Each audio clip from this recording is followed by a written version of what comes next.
నమస్కారం నమస్కారం. బంగారు తల్లి, నువ్వు బాగా చదువుతున్నావని మీ నాన్న నాతో చెప్పాడు. మరి నువ్వు ఎలా చదువుతున్నావు ఒక్కసారి నిన్ను టెస్ట్ చేసేస్తాను. ఇప్పుడు కాలాల గురించి నీకు తెలుసా? ఏంటో చెప్పు.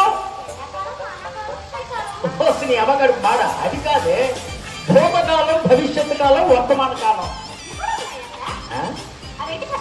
ఇవి కూడా ఉన్నాయంటున్నావా? ఇప్పుడు భూతకాలం అన్నావు అనుకో, జరిగిపోయిన కాలం అన్నమాట.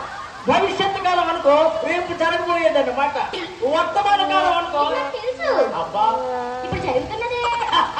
ఇది మాత్రం కరెక్ట్ గా చెప్పా. ఇప్పుడు ఈ కాలాల గురించి నీకు క్షుణ్ణంగా తెలుసు కాబట్టి నేను ప్రశ్న వేస్తే నువ్వు చెప్పేయాలి. రాముడు రావణుని చంపాను, ఇది ఏ కాలమో చెప్పు.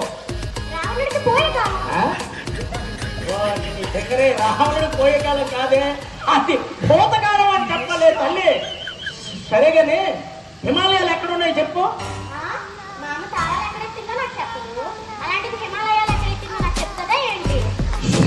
ఆ సంతోష్ ఎక్కడ ఉన్నాడు ఒకసారి పిల్లలు.